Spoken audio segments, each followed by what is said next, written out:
Recording in progress. All right, if everyone can rise for the flag, please. I pledge allegiance to the flag of the United States of America and to the republic for which it stands, one nation, under God, indivisible, with liberty and justice for all. We'd like to thank everyone for attending our scheduled budget meeting. Sorry for running a little bit late. In compliance with the Open Public Meetings Act, the state of New Jersey, adequate notice of this meeting of the Egg Harbor City Common Council was provided in the following manner. Advance written notice of this meeting was posted on the Egg Harbor City Hall bulletin board. Advance written notice of this meeting was posted on the Egg Harbor City website. Advance written notice of this meeting was sent to the Hamilton Gazette, the News, the Press, and the Current. The meeting is being conducted via Zoom and conference call. The meeting is also being recorded to air on the Egg Harbor City website and channel 97. May I have a roll call, please? Mayor Jim Petty, Here, and please note that Lisa Wright will be late. in this call. Brown, here, Dash, Heist, here, Hesse, here, Sefton, here, Timbers, Trital, Here. Wright, Ritchie. Here. All right, may I have a motion to open up the budget workshop? So moved. Second. All right, all in favor? Aye. All right, budget workshop is now open. I'd like to turn it over to our CFO, Jody Khan, for any discussion. Go through kind of, I'll just go through anything that I changed. I did bring it down. I know council really wanted it at 0, so I just kind of, I didn't make any major changes. I just kind of tightened up a couple different numbers, and I increased the reserve for uncollected taxes. Well, I increased the percentage, which made that number go down slightly. Last year, our tax collection went up almost a full %. I was using an average because you can use up to that max. That was a lot higher than it has been the last few years, so I don't think we should bump it up that high because that's really, if we don't really have another year quite that good, it would hurt us. But I just, the 3-year average was 97.7, so I bumped it up. So, but you can go anywhere below the 98.37, which is what we had last year. So I bumped it up just slightly and made it 97.8. So that just reduced the reserve just a little. I think it was about 10,000 is what I reduced it. So just so everyone can follow along, if you could just say what page you're. Sure. So I'm just gonna start, we can start at the beginning on sheet 4. I'm just gonna look through and see if I changed anything from, I don't think, nothing changed on sheet 4 from when we went over the budget last time.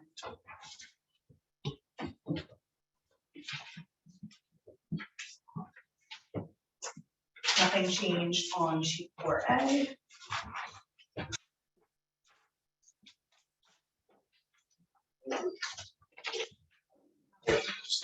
Nothing on sheet 4.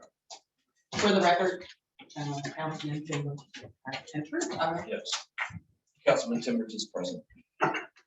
Sheet 6, I just bumped up construction code B by 500.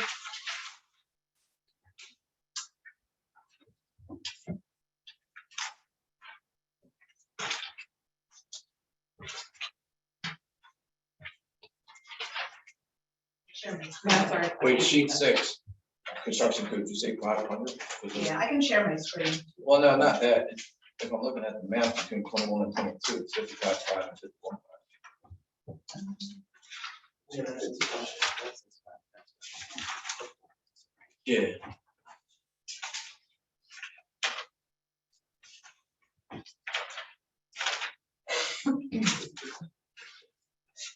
I'm saying the difference between what I bumped it up from Oh, when we okay. discussed Gotcha. it at the last Okay. budget meeting. So it's 55 even though. 50 in the last meeting, last time we talked was 55 even, now it's 55.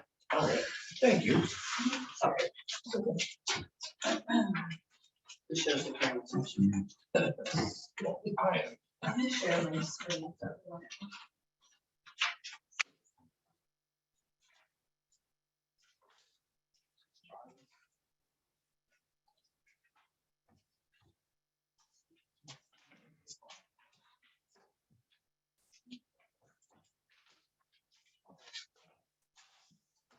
on sheet 10, And on sections bumped up another 500, so it's now 56. It was 55.5.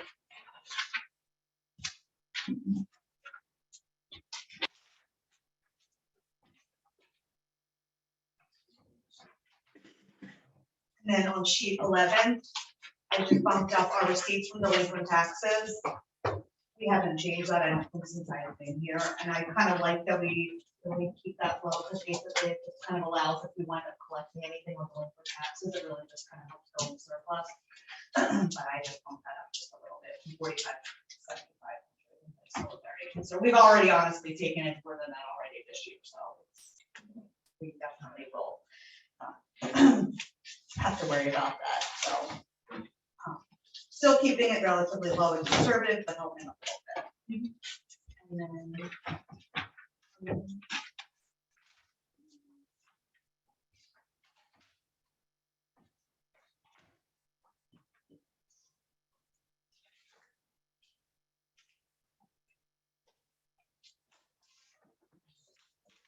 Only thing I really changed on the appropriation side, I think I just picked up our health insurance. That came down just a couple thousand, and so on sheet 20.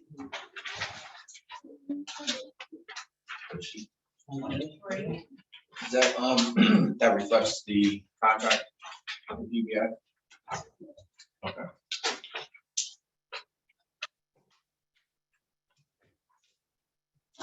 I'm sorry.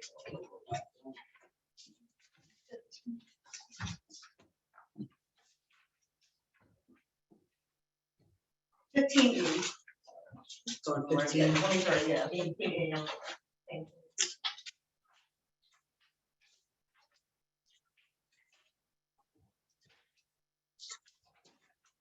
And then I bumped up gas leakage just a tiny bit on sheet 17.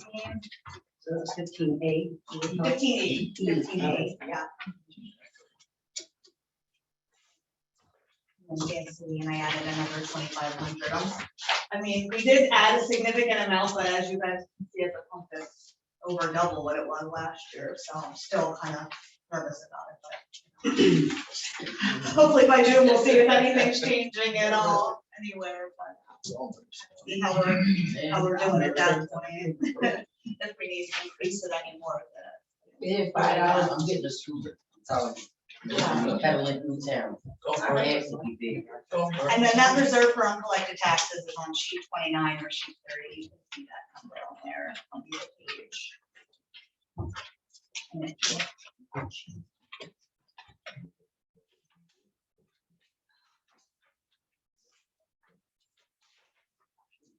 it's now 237. It was 244, so it changed by about 7,000.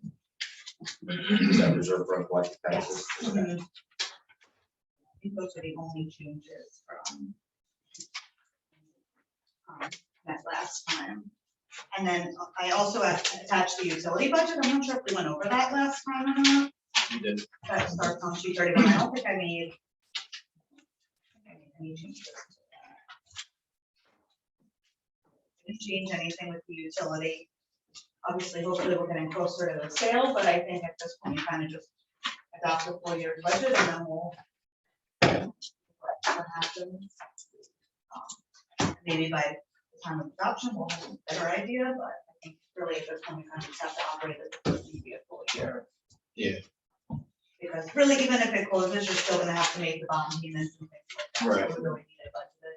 And there's gonna be variables with that sale also, as far as Exactly. insurance adjustments and everything. So, Exactly, yeah, I feel like there's gonna be a lot. That's why I'm kind of like, keep it the same for this year, just, Yeah. you know, we'll have everything budgeted. If we need to move things around, we can do that closer to the end of the year, and this way we'll hopefully, you know, by then have everything worked out, and next year's numbers will be much easier for utility. And then I didn't print it out, but there's a capital budget section. Let me just go over what I have in there for now.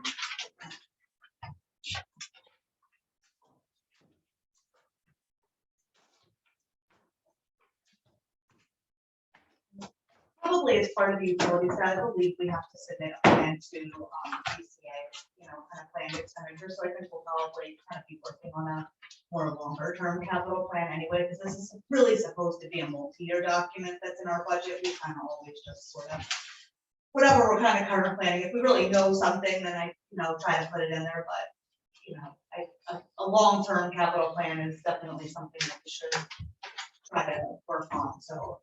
Yeah. Really, it's the perfect timing once everything with the utility kind of, we're finalized, we're gonna be doing that anyway, but, for right now, what I have in there is, we have a grant to finish up 300 Chicago Avenue. We need to get a new server. Oh, and one other thing, I don't think I have this in the introduced budget, on sheet 26 of your budget. I didn't change the total, but we had 25,000 capital improvement fund. I bumped that down to 19, and I put in a separate line item for a new server. Our server's reaching the end of its life, and our IT vendor suggested we get a new one. So I broke that out so we could use that towards it. And then that 19,000, if I believe we're gonna try to get an ordinance together for 300 block of Liverpool Avenue that we had talked about. So this way it'll allow for a down payment for an ordinance for that once we get those numbers from Ryan.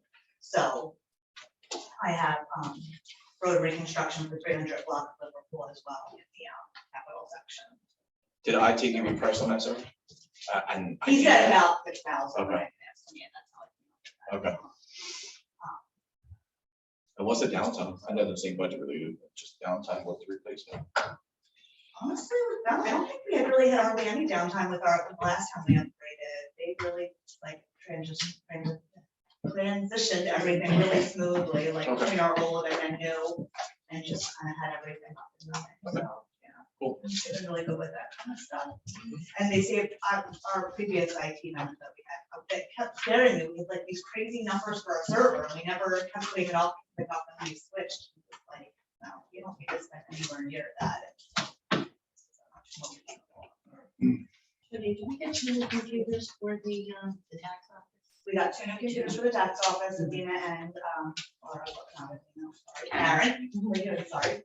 It wasn't. Yeah, it was Adina, it was the only one. Yeah, we got new ones for there, because their computer stars were, I don't even know if they had Windows 10 on them or not, but yeah, a couple of the things that were running on there were just slow, so we recommended that we upgrade them, and then, Kathy and my office, we got already, because the same thing, the office and things like that just weren't running properly. So, and we just used money that was left over from last year. Whatever, we waited until the end of the year and then did transfers. Question, Jerry. Sure. Could you please break down the $131,000 from the CARES Act? I wanted to, so we have to do, as part of the user-friendly budget, which I have to say is not user-friendly by any stretch of the imagination. You have to let me, I'll just open up that. So much. There's a page on there with what they consider structural imbalances, and it's basically like, they just kind of want you to list anything, either the revenue at risk, if you have a non-recurring revenue reduction, like for some reason for 1 year, you're gonna have a reduction, and next year, you're not gonna have that, or if it's something that you know next year is gonna really increase. So basically, the state just kind of wants you to list. The only things I really kind of thought for sure in here, I just listed things that kind of revenues that we know aren't really recurring. So obviously the coronavirus money, that 131, we'll still have a little about 90-some thousand for next year. But again, that's not that, if we use it all next year, we did reduce it luckily this year versus what we used last year, but we still don't have enough to even match what we put in this year. So we have to do that. But if we use it all next year, then obviously we still have a hole for the future. So that's listed in there. Our pilot payments now this year, we actually will have more for the next few years, but in about 5 years, those will completely be done. So that's something to think about. Maybe we want to. It's only mute. Arches.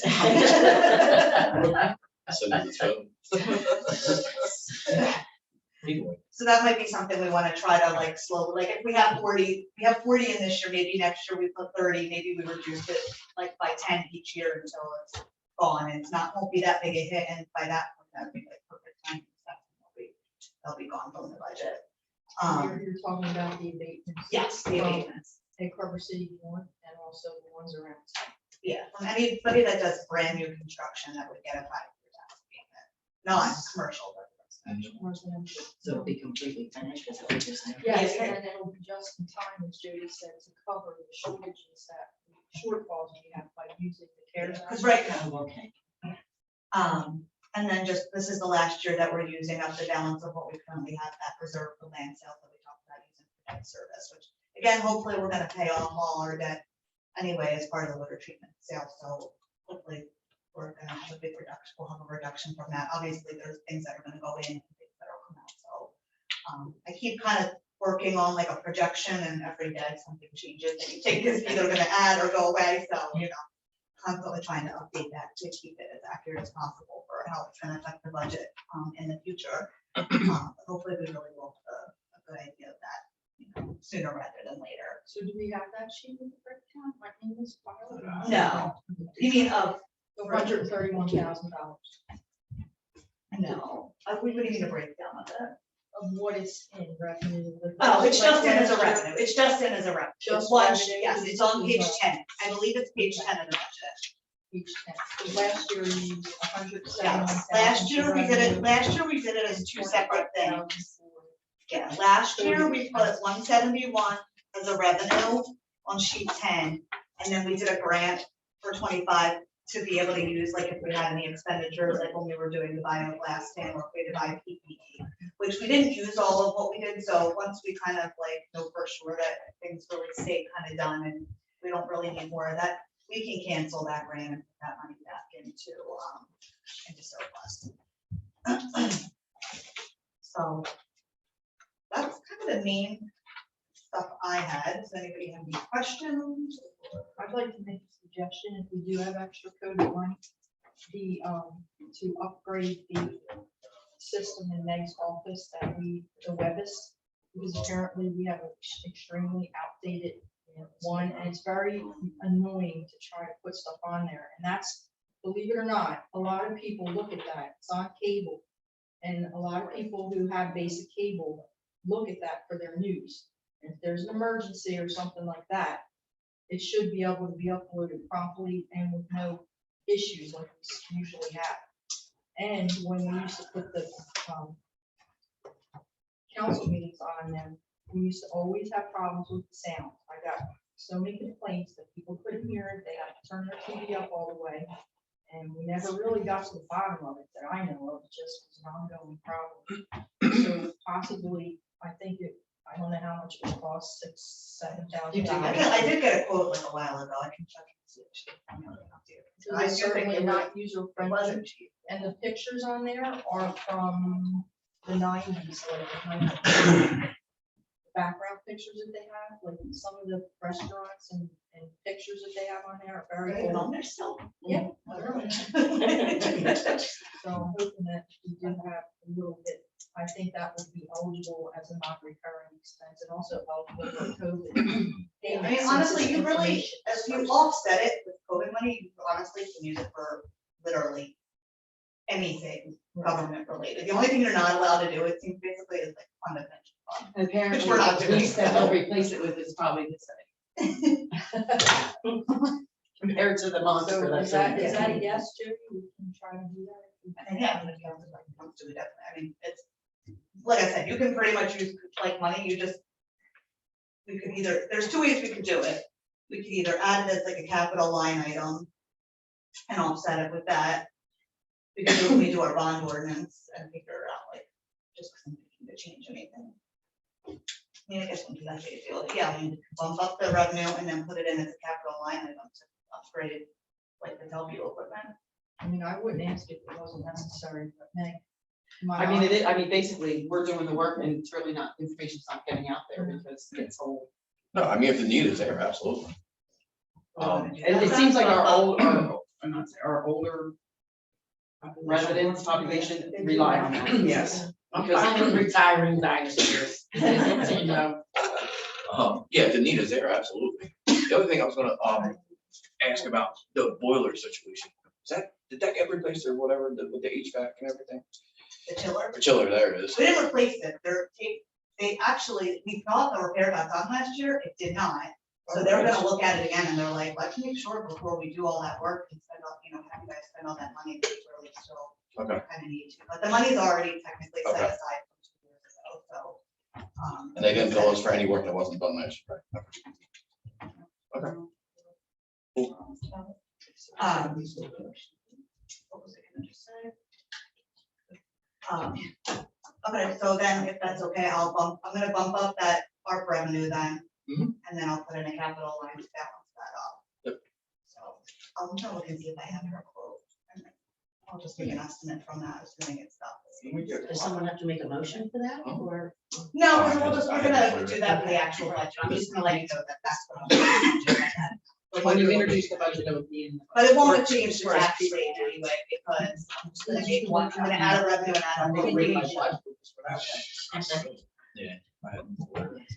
That won't change any like tax rate or anything like that. I'm just gonna basically add a Yeah. revenue and add an appropriation that'll balance each other out. Anybody else have anything for Jody before we get to the final number to introduce later?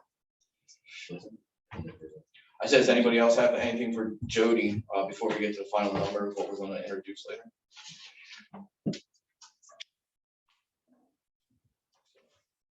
Jody, I will say this, your knowledge of the American CARES Act is far and beyond, I think any one of us could. I really is. Yeah, I think it's far beyond anyone up here could imagine. That was her, thank you for the compliment.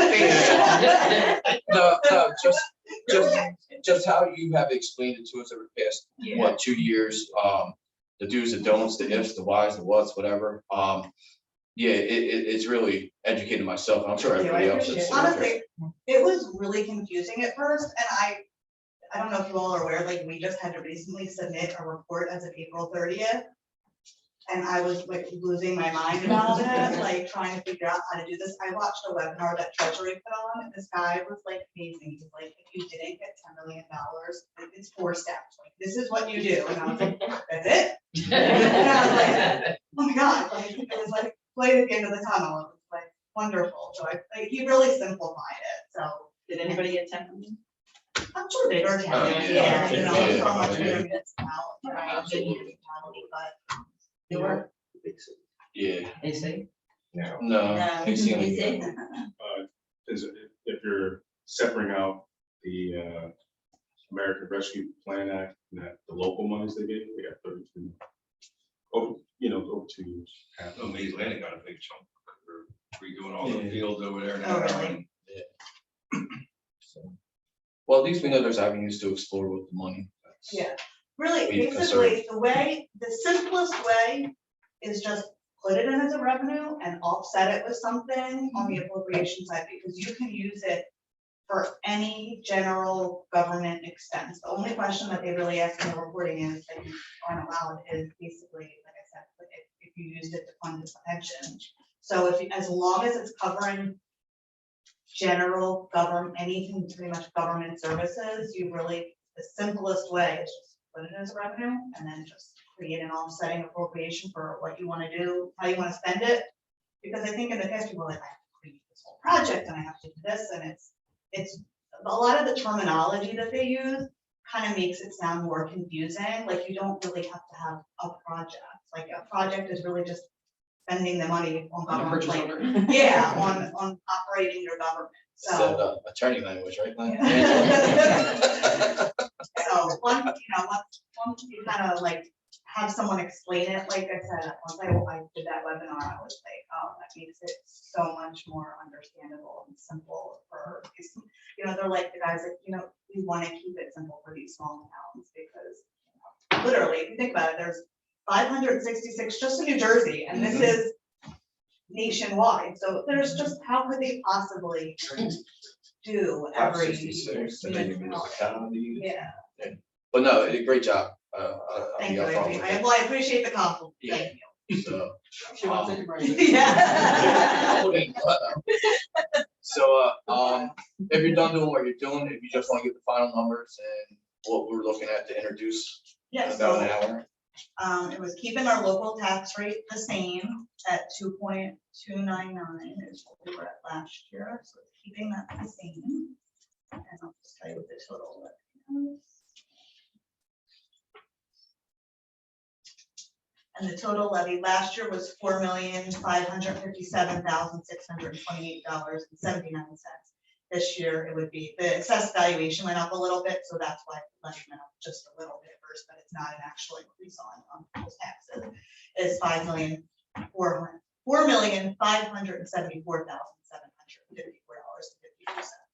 So not quite a like a $17,000 increase in the overall levy. I don't know how many are aware of like the schools and the city, but I was gonna ask you. the local school had, their general levy did not change, but their debt service levy, because of the timing of it, it kind of, they didn't real, I don't know, I shouldn't say they didn't realize, but I don't know if they kind of realized versus calendar versus school year, so it's like an 11-cent increase for the local school. For the Yeah, local all from debt school board. service. And it looks like the regional school is, that had an increase too, I don't think I have that number. 7 cents. Okay, I was gonna say, Local spend, the regional spend. Regular spend.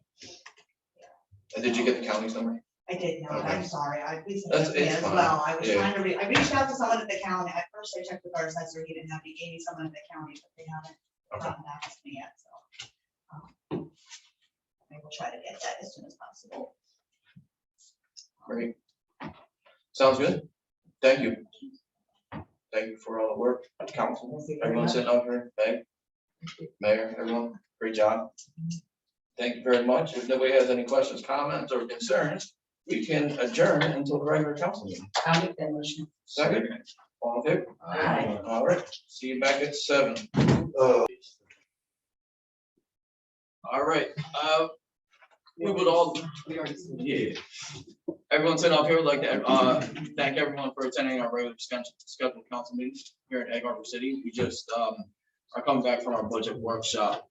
So we're gonna move right into our agenda for the scheduled council meeting. If I can have a motion. All right. Now can I have a motion to approve the minutes from April 21st, 2022? All right, so I spoke to the mayor. We're going to jump the oath of office to right now, so we can have the new officers and their families enjoy the rest of the night.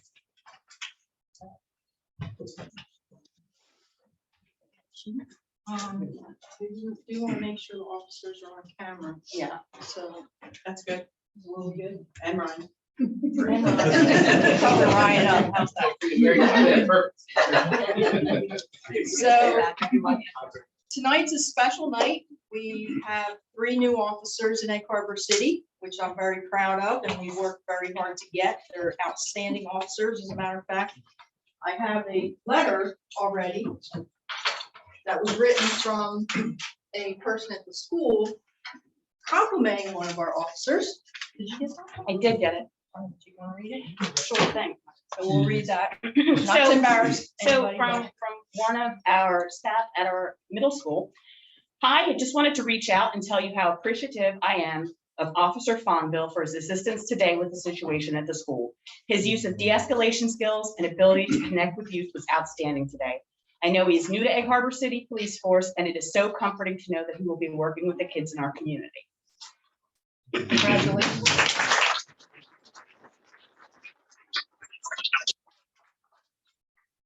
Police officers, we're a community. They're a very intricate part of our community, and we depend on them, you know, to reach out to our stakeholders and our schools and everybody else. And they do a great job, and these guys are already doing a great job. I've seen them in action, and they're doing good.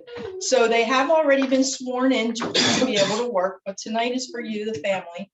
And we would like, first off, we'll swear everybody in separately, unlike we did before. So Robert Winkle will be first, and I'm not sure who would like to hold the Bible, if you want to hold the Bible, or Mike, can you get pictures? Or Meg? And Are you his wife? You can come up too. But you can still come up. Anyone who would like to come up. Can come up.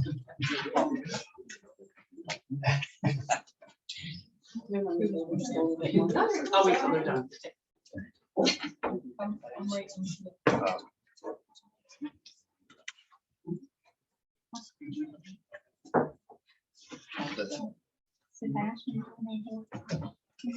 He's like, I have the phone, I'm good. All right, so the raise are. Got it? Left hand on the Bible, raise your right hand. Okay. So you've been through this a couple times. Couple I state your name.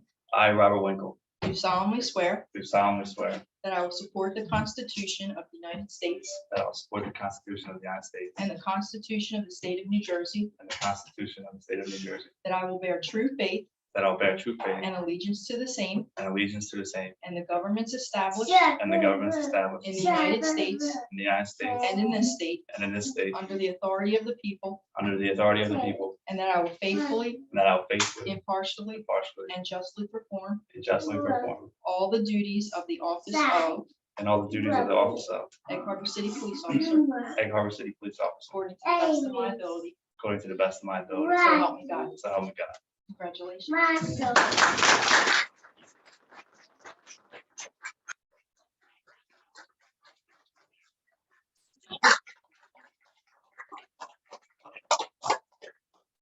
Officer Michael, would you like to say anything?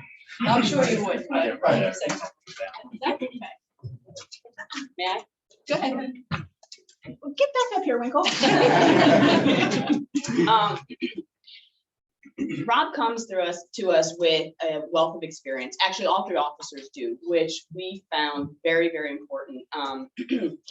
Having started out in Atlantic City as a class 2, then having gone to Camden City and most recently in Mullica, Rob comes here with a wealth of knowledge, both in community policing and in policing in general. So he's really an asset. We're really, really excited to have him, and welcome aboard. Thank you.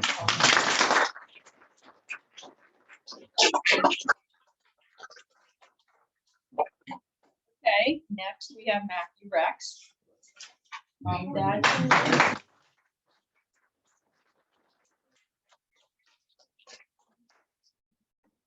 Proud mommy. Okay, you ready?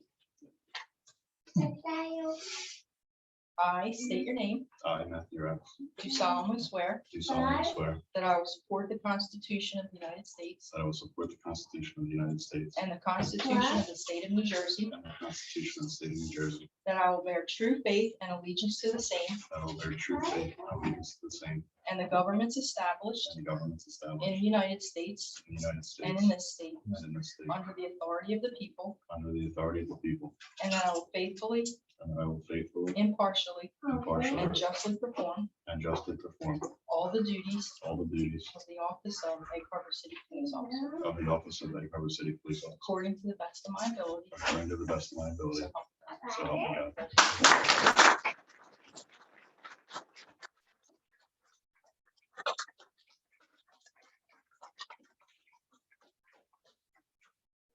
You want to say anything? You're good? Okay. These guys act like they're men of few words. Rex comes to us most recently from Stockton. He too has a wealth of experience, having also started in Atlantic City as a class 2, then in Camden City, and most recently from Stockton University. It's a very diverse kind of policing that he's done in all kinds of places. So he's bringing that here, and we're very excited to have him.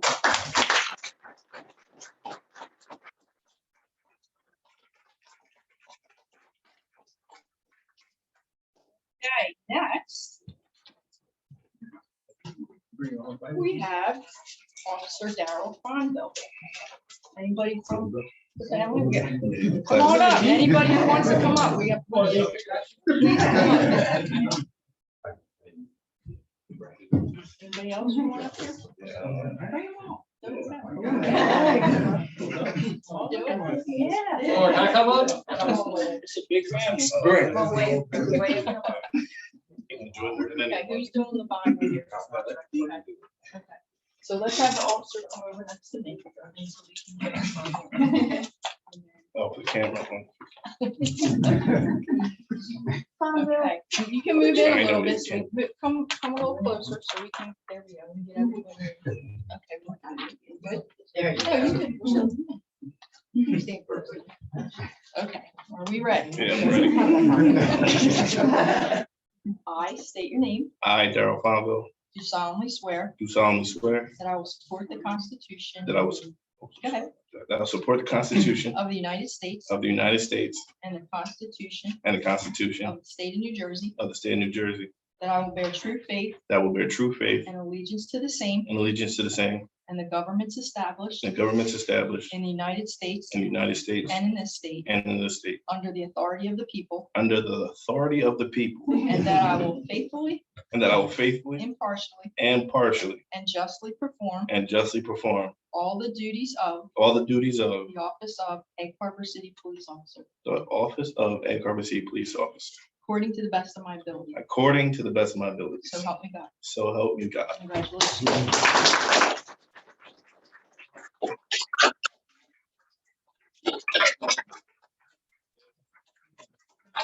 Apologize for the heat, guys. As you can see, I'm sweating a lot.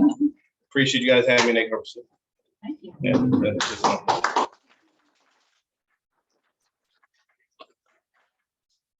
Oh, thanks. Appreciate it. All right, thank you. So Officer Fonville comes to us also from Stockton, and has all wealth of experience from Atlantic City as well. He is definitely our community policer. I took him out to the high school, and immediately it was apparent that he will be able to build a rapport with the youth in town, has no problems talking with anybody. So again, with all three of the gentlemen that we have, they have just jumped right in, and I think they're going to be a great fit for Egg Harbor City. So welcome aboard. And like I said, we're very fortunate to have all of your experience and your knowledge, and let the good times roll.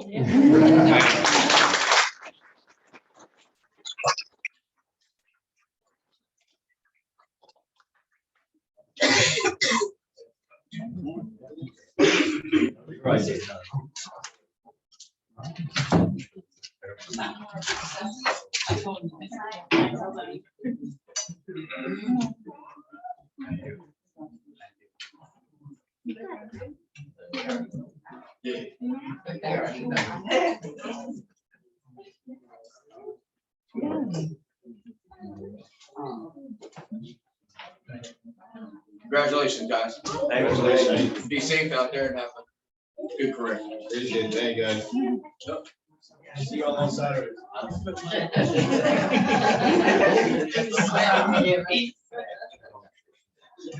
Freaky guys in the room.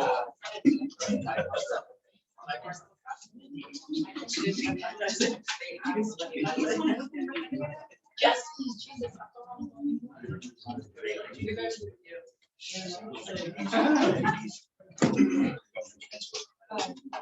You just push the line from both sides, Oh, yeah, oh, yeah. the blinds. Yeah, there you go. Now you, it'll go up a little bit.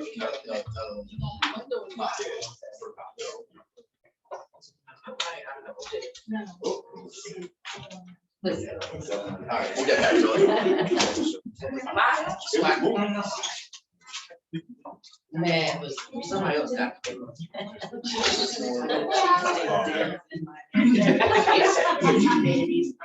Man, listen, I got All right, thank you, everyone. Jackie and Arthur. So now we're gonna move on to the public comment. If there's anybody from the public that has any comment on any item on the None for agenda, you. now's your time. Yeah. All right, no one from the public has any comments. Moving on to the mayor, your report, please. I just have one thing, I guess, we did receive additional funds for the bike path to $633,351. And that is in addition to this $723,000 grant that we got for the bike path. So this is in addition to it to do the design phase. And you want to say anything about it, Ryan? No, I mean, CME put together the request for initial funding on that. So it was a little bit less than what they had requested. So I'm curious to see what items were not eligible. Well, actually, I did call, and I did talk to Mike about that, and I told him that your suggestion was probably the road Yeah. improvement that should be covered by the county, so he's gonna look into it and get back to me. Yeah, that's, the way that the letter was written, it sort of led on as if part of the expenses would be eligible, which for a bike path project would be road reconstruction. So that was our first guess. I'll be curious to hear what they come back with. So just so everybody knows, CME is the engineer on this project. Remington and Vernon could not do it because they are our engineer. Yeah, you guys received design assistance funding from DOT, and there was approval of like what represents. DOT is paying for the design, they're saying it's being. And then just very happy to swear in our officers. We're full staff now, correct, Chief? Pretty much, but minus one, maybe one more. It's like maybe 10 more. Maybe one more. We're trying, but it's not an easy task. How long did we? At least 6 months, right? Yes, we initially started the process in, I believe, September. And they just started at the end of last month. And, I'd like to say that I am very, very grateful for you and for council having put the resolution through last year that allowed us to do the direct hires. Otherwise, we would not have been able to hire any of these three gentlemen. So we do have some other applicants who look very promising, and I think that was a really smart move. I mean, we did lose a few with the same bill, but I think it has opened up our applicant pool a lot. So, thank you guys for having the foresight to take advantage of that and put that into motion. And most significant is civil service. Civil service has been a battle to try to get through, because if you don't know what the process is, you get a list, and sometimes they give the test, sometimes they don't give the test, depending on what test it is. Now they're getting a little better with it, but I remember one year they didn't even give the sergeant's test. And yeah, there was a time period where they waited 4 years or 5 years before they gave the sergeant's exam, and the whole department was basically able to take the exam. So it's a struggle to get the list, and then when you get the list, they have to be notified that they're on the list, and then they have to send a resume in, and then you go through the resume, and what's the matter, Angela? Oh, nothing. And then it is, after we go through the interview process with that, months later, then it's basically the police academy, which is 6 months. And then after that, there's a big training period because they're brand new out of the academy. And it's a process, and some of them don't make it. We had one time we sent 3 people, 3 class 2s into the academy, and I don't think any of them, they didn't make it, not one of them. So we had to start the process all over again, so same process. And then, so also, you also get to pick officers that meet the qualifications that you need in your department, instead of just getting someone who just came out of the academy. The chief mentioned, community policing. Most of the time, when they come out of the academy, they don't really have that experience. So we're hiring experienced officers with skills and certifications that can go on the street right away with a very minimal amount of training. And so that's important when you're trying to run a police department. So thanks to the governor for allowing those terms to be relaxed, and for us as a council for supporting that. It really does make a difference. And the savings, yes, it is. And that's all I have. Thank you. Moving on to council committee chair reports. I have nothing for finance and redevelopment at this time. I will be looking to schedule a meeting within the next calendar month to discuss some things moving forward. Moving on to safety, Councilman Trifon. We haven't had a meeting yet because of my new position, life got in the way.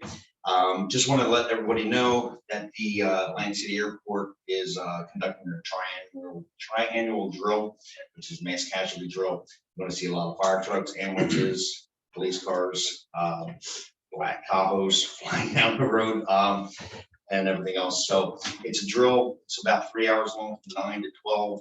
I want to be out there as well, along with Council President, participate in this. So just, keep an eye out. There's signs that they posted around the entrances to the airport, just advising and such. And what day is that again, Scott? Saturday. Saturday? Yep, 0900 to 1200. Yeah, because I 9 know. o'clock, 9 a.m. to 12 p.m. Sorry. And just to be, just so everyone's clear, myself and Councilman Trifon are attending on behalf of our employer, not on behalf of Echo City. So everyone's clear of that. Is that everything? Yep, that's it. All right. Councilwoman Heist, anything for highway and property? I have nothing on property. I'm sorry, I just parks and playgrounds. I spoke with Dave Ben, and instead of having our annual sit-down meeting at a table with him, what we're going to do is the week after Memorial Day, I'm gonna get a couple of dates from him. Committee's gonna meet out at the campground, and he's gonna take us through, show us what improvements he's made, what he's added, what he's done, introduce us to Neil and his wife Catherine, who run the campground for them, so that we're familiar, all of us, with what's going on out there. So if there's an issue and somebody has to go out there, you know who you're talking to, you know who you're looking for, and you can see what's going on. The only other thing is I was out there today. I actually rode my bike down and was riding to the campground, and I got chased by 3 very large dogs, a Doberman, a Husky, and it looked like a pit bull. Well, again, your phone and the dogs. I'm a couple years older now. They were at the refreshment stand, so there was chain link fence, so they didn't get to me. But if they would have been at the road, they would have got me. So I texted Dave, and he said that he texted Neil.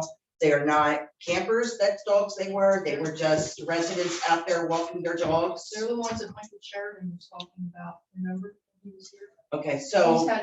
He's complained about those dogs many times, and they I'm feel telling like you they that- can do that. Because I don't ride my bike much, and I usually ride with my husband, and I was like, oh my God, now what do? Where do I go? It's just pedal, just pedal, just pedal.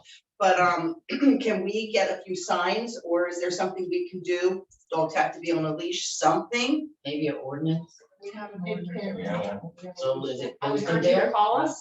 Yeah, there is. Well, there's not a whole lot of signal out there, unfortunately, to call anybody, believe me, I know, I live there. I think at the lake there might be.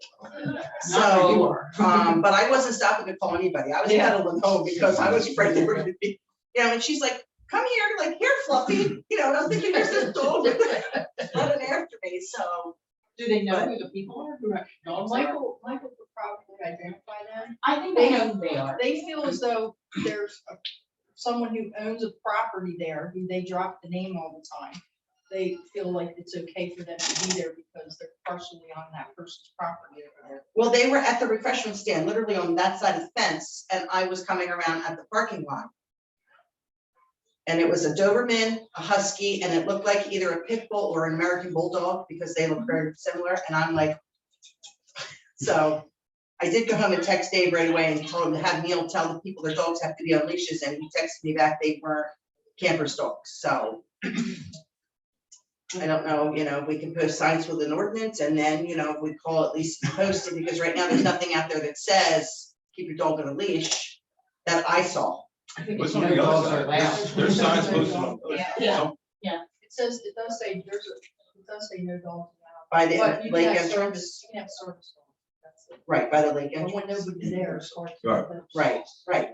Yeah. I mean, it should be. And even, I get it, if you have your dog out there and it's not in season for campers or whatever, we'll take our dogs out there, they go in the lake, we go home, but these were big dogs, and they're campers there. There's kids there, and that was my concern. Is it the same time of the day Control it all the that time. they're singing? They should be. I don't know, that's the first I've rode my bike out there, probably the last for a while. Gary's with me. I'll go the other way.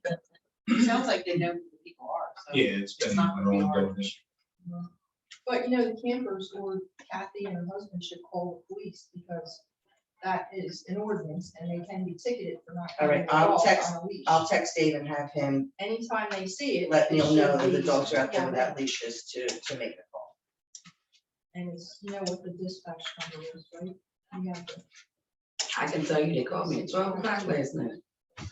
try to, But it's 625-2700. 700. extension 1. And then it'll say go to the police department, but they dispatch, you know, when they dispatch Rush and Hamilton Township, so they'll get the call, but you have to report it. And it's locked, right, so, okay, and we have record of it. I'll text that right to Dave. And, that's all I have. Thank you. Councilman Wright, utility? No. All right. Councilwoman Brown, license, ordinance, and school board? Nothing for school board. Licensing ordinances, nothing. I will be reaching out to committee members to set up a meeting if I don't have any time this month. So it'll probably be the beginning of June before we can meet. Okay, thank you. Councilman Timbers, land use, and Aaron Hampton? Nothing to report for land use. Aaron Hickman, they're gonna have, their, first meeting in a while. Will be on Monday. It will be at the Roundhouse Museum at 7 p.m. Thank you. Meg, anything, Jeff? No. Do you have something? I just have something for Carl. Can you ask them at the meeting if they still want to use the log cabin? It's completely finished now. Instead of the roundhouse, there's a table there and there's still chairs there, but that's totally up to them. If they're happy at the roundhouse, that's fine, but they can use the log cabin to. Thank you. Councilwoman Hesse, anything for sustainable agriculture? Yes, I have something for Rotary first. The Rotary meeting was held this week, and what was discussed was scholarships. And there's 4 of them that they are giving out. 2 of them will be for the 8th graders, and the other 2 will be for the high schools. For sustainable, there was no meeting for sustainable this week. Although, as council knows, sustainable must continue to perform its actions to remain certified. And since I'm the liaison for sustainable, I would like to make a motion for council to allow Angela to review an updated version of the Egg Harbor City Ordinance, use of tobacco products in public areas. By updating the ordinance, it will satisfy the last action needed to receive 15 points for their certification. If that's okay, I will pass the ordinance. That's what we're having the upcoming ordinance meeting about. You are? Yes, so Can I just give hold this to off. Angela? Just hold off. So that's going to be in June? Yes, yes. That's when my schedule will allow it. So, And that's it. Thank you. thank you. Chief? Your report. Okay, so it's been a few weeks. The most exciting thing is, yay, we have 3 new officers. I'm very excited about that. They have already shown themselves to be amazing assets. Officer Winkle, who came to us from Malika, was already familiar with our computer aided dispatch. So even in terms of any training in how our systems run and anything like that, he's already up and pretty much doing everything on his own. So just to piggyback off of what the mayor had mentioned earlier, as opposed to hiring somebody off of a civil service list, having to go through a background, having to send them to the academy, and then going through a 3 to 4 month training period.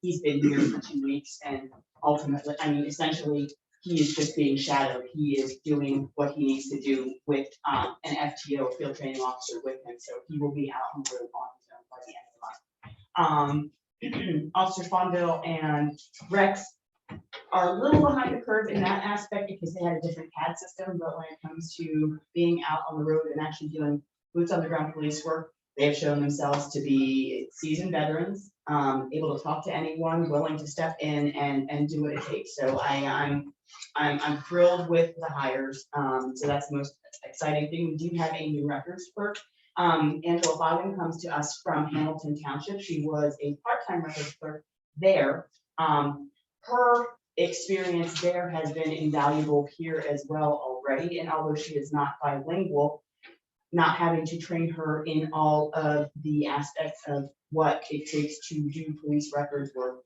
has been invaluable, and maybe we will send her for some Spanish classes, I'm not sure. But so, or to a lingo or something, but I'll just have to muddle through with my Spanish, and Officer Rodriguez will have to help out when he can. In terms of what we've been up to in the last few weeks, we've had a bit of training.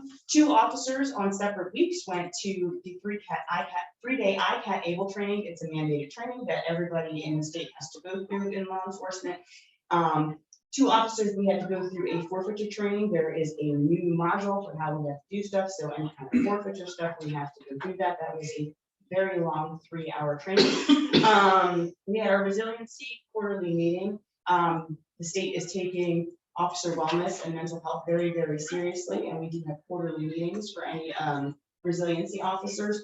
I am one. We're going to be training another one because there's a little bit of a conflict being the person who decides about disciplinary action and somebody who people need to go to. In the upcoming weeks, will be actually teaching at the academy. They do the resiliency stuff at the academy now, as opposed to having it outside of it. It's something that they are incorporating into the basic course for police officers. So I will be doing a few blocks of training on resiliency with Captain Hartman from Pleasantville. There was a municipal counterterrorism meeting. Always get a lot of good info and contacts at those meetings as well. So that's what we've been up to. We did have our cell inspection. I did mention that last time. We passed our cell inspection. I've already spoken to Ryan about this. We do have some exemptions because of the way that our cells are. They recognize that we are not going to tear the building down and build new cells, so we have exemptions. However, there are only 5-year time periods for that, and this is up. It is up this year, so Ryan and I will be coordinating to make sure that our exemption letter gets sent out to DOC and everything will remain as is and up to date. Construction projects. We had some paving issues. We ran into some snafus. Again, Ryan was very, very helpful. There were some vehicles that were not moved for the paving that was happening on Chicago Avenue. And then our public works did actually, what is the material that they were using for that? Do you know? Well, first they put down, excuse me, like a asphalt binder. It's like a just black tar essentially. Mhm. And then they're using just pavement asphalt, by use asphalt. Okay. And then on Washington Avenue, they did some work. Yes. How can we get, because there's cars on my block that don't move. Mhm. They haven't moved for a couple years. And when they put the signs up, everybody moved except for those cars. Can we get them towed? Because they don't move. Short answer, if they are legally parked, no. Any of the vehicles that were parked there, if they're legally parked, no. If they are registered, no. If they're in a state of disrepair, that is obvious. So if you've got 4 flat tires, then yes, we can tow, because there is an ordinance that says you can't have your vehicles in a state of disrepair on the road. However, if it's an engine issue where the engine won't start, but everything else looks good, there's no way for us to know about that.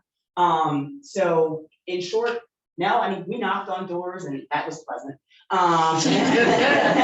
Yeah, welcome to my neighborhood. No, well, not just on Washington Avenue, on Chicago Avenue as well. I got some calls, why are the police here? I'm like, we get complaints about the roads, so we're trying to fix the roads, and then when we try to fix the roads, we get complaints about, so I mean, it's a never. I never went.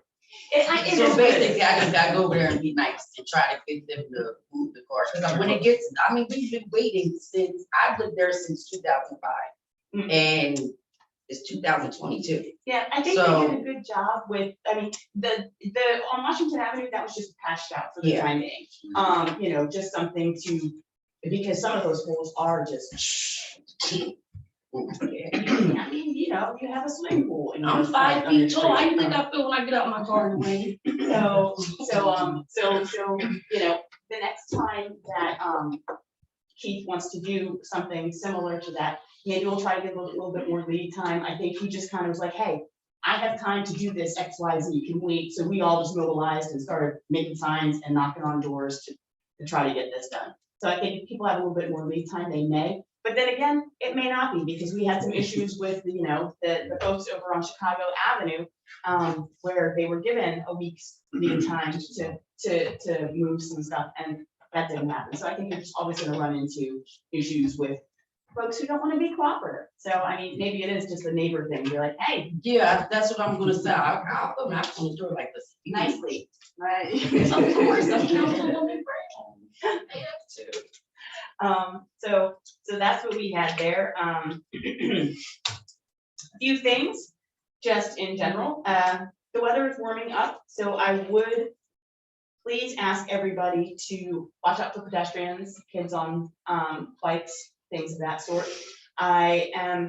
Although I think that the crosswalks on the White Horse Pike are needed, I am very afraid that we may see an increase in accidents, similar to the one with the young boy who was struck and who died. And I would urge people to just slow down on the White Horse Pike, be very, very cognizant. If you see a car that is stopped at a crosswalk, there may very well be somebody in front of their car that you can't see. And so, you know, that's something that I am concerned about. We will be doing some targeted enforcement just to make sure that we don't have jaywalkers and speeders, especially as the summer months are approaching. With mandates and stuff being open again, I do anticipate more traffic on the White Horse Pike during the summer months. So that's where we're at. That's what we've got going on. In terms of numbers, I don't know if you're really interested. We had 4 burglaries, 4 frauds, 2 simple assaults, 11 thefts, 12 motor vehicle accidents, 45 traffic stops. From those traffic stops, and I don't think this number is right because I pulled some other numbers. There were a total of 37 citations issued. Now, citations does not just mean traffic tickets. We have some some special complaints for unlawful acts, for dogs at large. So that's all of the citations from the police department within this last 2 or 3 week period. We had a total of 12 arrests, 18 business alarms, 7 residential alarms, 148 crime prevention activities. So that means that we are out checking different residences, different businesses to try to different areas to try to curb any kind of criminal activity. 5 calls for criminal mischief, 13 domestics, 33 EMS incidents. Firearms ID application, 22 follow-up investigations, 371 property checks, and 10 public service calls. So that's what we've been up to in the last few weeks. Any questions, any concerns? I've noticed that there you have cop cars on the White Horse Pike. I've seen them a few times out there. So you have them out there more often now? Because I really hadn't seen them before on the White Horse Pike. It varies. We will try to take a look at, we try to handle things. Everything in town is pretty much cyclical. So, you know, like I said, as the weather is warming up, as activities are increasing, we'll see more activity on the White Horse Pike. So we will go ahead and have officers out there more frequently. Same thing out at the lake. We're not going to have people out at the lake all the time during the winter because nobody's out there.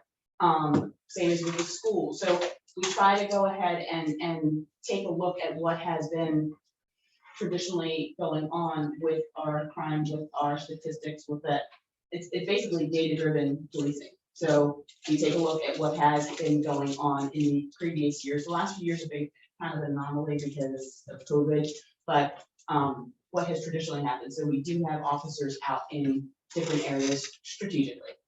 I just thought that would possibly help a little bit with the speeding on the White Horse Pike. And the accidents are what you were Sometimes just yes. speaking of. Yeah, sometimes yes, sometimes no. You know, unfortunately, yeah, it just depends on the driver. But yeah, excuse me. Anything with the bike patrol? Any progress moving forward? No, none right now.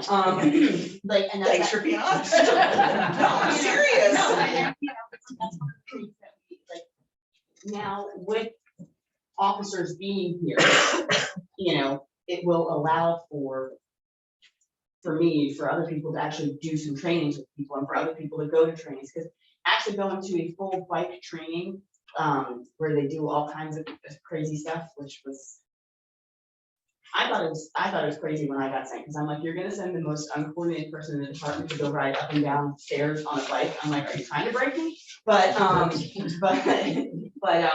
a 5-day course, so it's rough to send somebody when we're understaffed to a 5-day course, to take them off the road, to have somebody cover that. But now that we have more people and the manpower, we can potentially send people to an actual course, or we can do in-house stuff, because so that stuff that we're looking at, some of these guys have actually mentioned already, Winkle specifically, he apparently did bike patrol in Camden, and he's like, it's really great, you know, we used it for this, that, the other, so officers are expressing interest, and it is something that we want to implement, and now that we do have the numbers.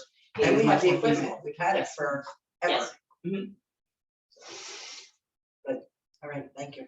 So one thing I do want to ask of you, I would like can to see I this. join you, when you do have your campground meeting, so that way? Absolutely. Okay, fantastic, just because, I like to meet Neil and whoever else it was, Chief Kathy that you mentioned. And that way we can put faces to names and Yes. start building that relationship, so that way there's open lines of communication. Absolutely. Anything else? Thank you, Thank you. Jody, you're up, CFO report. Thank you. She gave it all.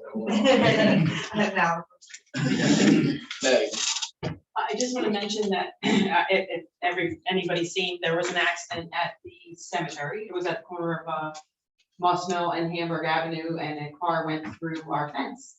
So we actually are getting it paid for through insurance, so it should be getting repaired very shortly, so. awesome, mention that. That's great, it. thank you. Angela? I just have a few things.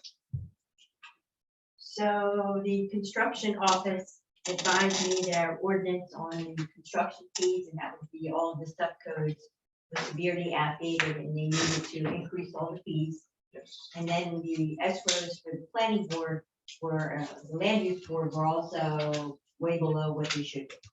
So I went through with Ryan and Jody, the fees, the escrow fees, and I made a separate schedule for those. And then the construction office, they worked very, very hard to come up with these fees that were more appropriate to what they're doing as opposed to what we were charging.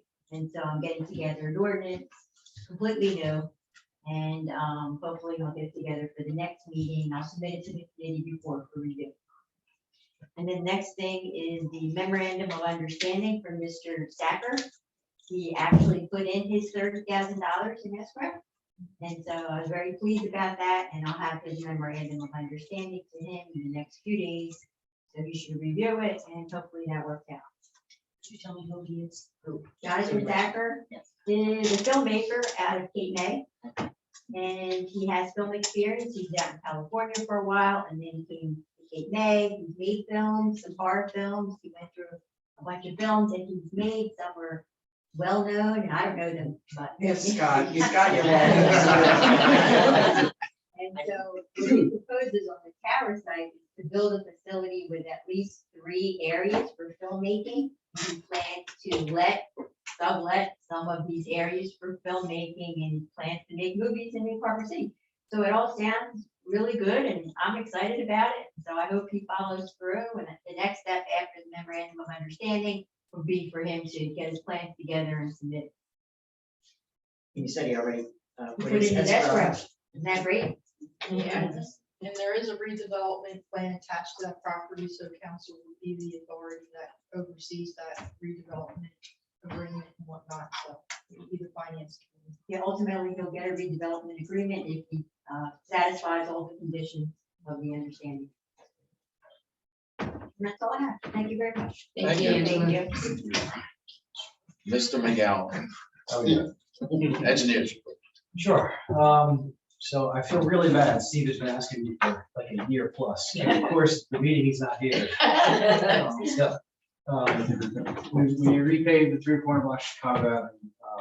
It's 1,000 times better than it was. There's still some areas that are not perfect, but it's way better. They still have some corrective action to do on some of the ADA ramps. Some of the ramps had settled over the last year or so.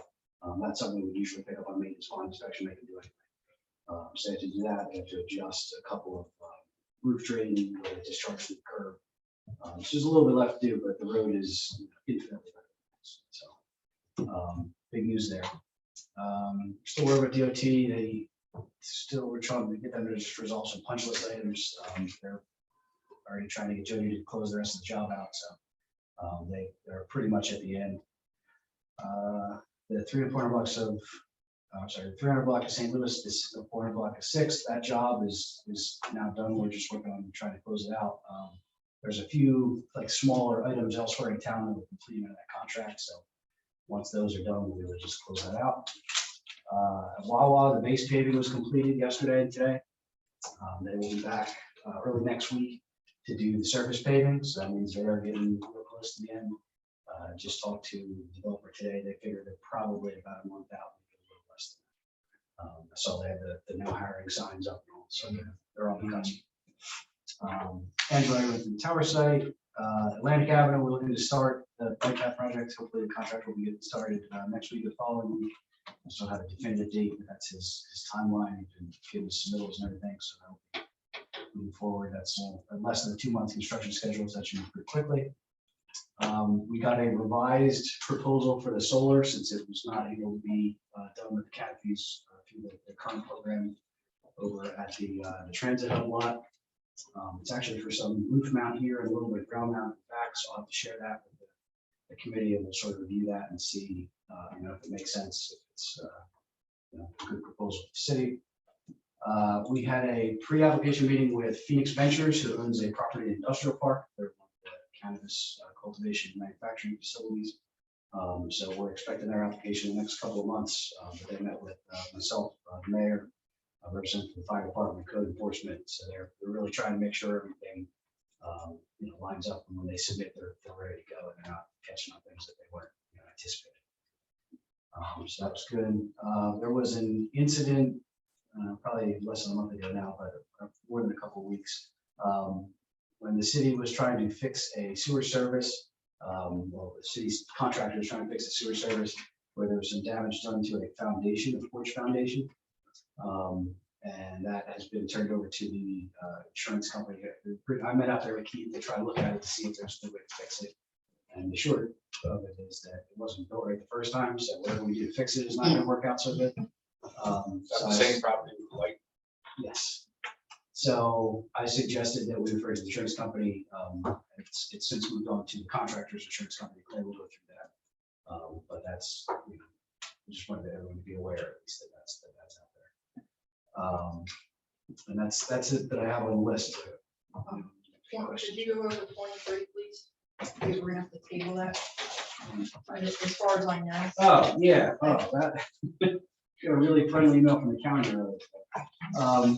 So we have a resolution from the county from 2017, wherein they agreed that they would maintain the city's bike path. They got funding for it to construct. So that's been, the path forward since then. And in 2019, they contacted us and said, oh, you guys are going to have to be responsible for maintenance. So we're not, in this resolution, we're still going to do that. So they drafted an agreement just for submission on late 2021, and they sent it to me, and I said, no, it says the city will be responsible for maintenance. We're not doing that. Here's the resolution. So they submitted it all around to the county, sent it back to me. It was in there again. I said, no, we're still not doing that. So he modified it, sent it off to DOT. It came back for like final submission to be signed by everybody. So the county sent it to us to sign, and it was the original version with maintenance. So again, like the same exercise, we're not doing that. And the county legal department freaked out a little bit this afternoon. So hopefully we'll be able to smooth that over the next couple of days. But they were not pleased. But clearly, we have documentation from Jerry Del Rosso saying that the county is responsible for the maintenance and strengthening and all. We do have to do the bike path, whatever those triangles are, right? Well, so the way that resolution from 2017, which all voted on and signed, a signed copy of that resolution, says that if the city constructs the bike path, the county will be responsible for the maintenance. So that's how it's going to move forward. So what was submitted to May was not, what everyone received in their email was not the right one. That's Right. what the That bottom line was the version from the So county we that the cannot legal answer department that. thought was going forward. Can't seem to pass the fact that they're responsible. So And like, for those who don't know, it's a county road. it is, yes, it's a county road. Our guys aren't even allowed to plow that road through snow, so, Yeah. you know, it's a county road. Yeah, they want to make us responsible for going out there and repainting. Yes. It's repainting their So road. they have a whole department with equipment to repaint, but it's gonna be ours. You want me to call them? They knocked over my mailbox. And I gotta do it. We'll tack that on to the end. So yeah, hopefully we'll get that resolved shortly, but under no circumstances is the city gonna be responsible for maintenance. We're gonna hold them to the original, resolution passed in 2017 and eventually move forward. So that's the update. for that. Okay, we will unfortunately have to table that item because, we don't agree with the version. Yeah. Thank you. So a couple things, the New Orleans project. Yeah, so going through the design of the stormwater for that, with some of the new changes, and some of the rules, we have to, originally, we're just gonna incorporate something like on the individual properties. The way that the rules read out, you can't assign responsibility to an individual, even if it's for their own property. It's kind of a bizarre rule, and I don't know if it's gonna work out for single family developments, but anyway, so we have to sort of aggregate all of that and move it elsewhere, which sort of messed up the intent of how we're gonna handle stormwater. So we are now looking at just crafting off, because one of the way oversized. So now we've sort of shifted to, we're probably gonna have to subdivide off a piece to build a stormwater management facility there. And that will be common for all three. And we can talk about whether it's managed by a homeowner association or by the city long term, but we have to sort of redo the drainage so that it routes to that. So that obviously that's what it is. Okay. I'm hoping we can submit. I should be there this March. Cost factors there? Slight, I mean, we're gonna have to do something anyway, so we'll have to modify the subdivision plan, but that's not really, it's just moving lines. Okay.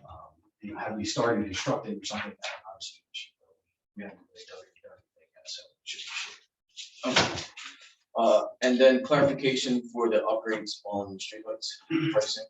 Yeah, so June, correct me if I'm wrong, but we're still waiting for that giant spreadsheet and deliveries, right? He was given, we he's should supposed to follow give that list of, city has like 600 some streetlights. And he's gonna send us a list of every single one of them and how it's categorized and what it is and all that. Because that's the only way to do the actual calculation and project savings and figure out like, okay, let's upgrade these 100 to this program or this light type or whatever. And we'll just have to go through, group them obviously by similar type and then pick out like, okay, let's do this for these ones, this for these ones, this for these ones. But we still haven't gotten that. When we met with Bill and Ken Moscow, who's the municipal liaison for Atlantic Electric, he did say that it would probably be a little while, but they're kind of strong at the moment with lighting requests, and they literally have one guy for all of it. So he did say when we met, he was like, look, it'll be a little while, but I promise I'll get it. So we'll follow up and just give a friendly reminder, make sure we're good. Okay. And then the only other thing is, I remember it was probably 3-4 months ago, you had brought up 20 lots, I believe, or so. They were oversized lots back on the north side or something. We're talking about the lots that would be out past the lake. Yeah. So there was a concept plan that was drawn up by Tim Nickel like 10 or 12 years ago for development of what would be 20+ acre lots, so not like 20 after 7. Right. But Pinelands has a provision that allows you to do what's called cluster development. So you would reserve 20 acres for each property, but you build each one on 1 acre. And that would allow you to build like a road with houses that each have an acre facing that road instead of spread them out over 20 acres.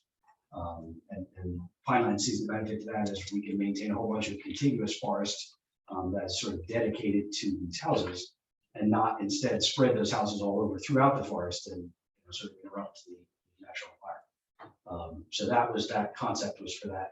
It's 1 acre lots, but again, 20 acres per lot in a cluster development. Okay.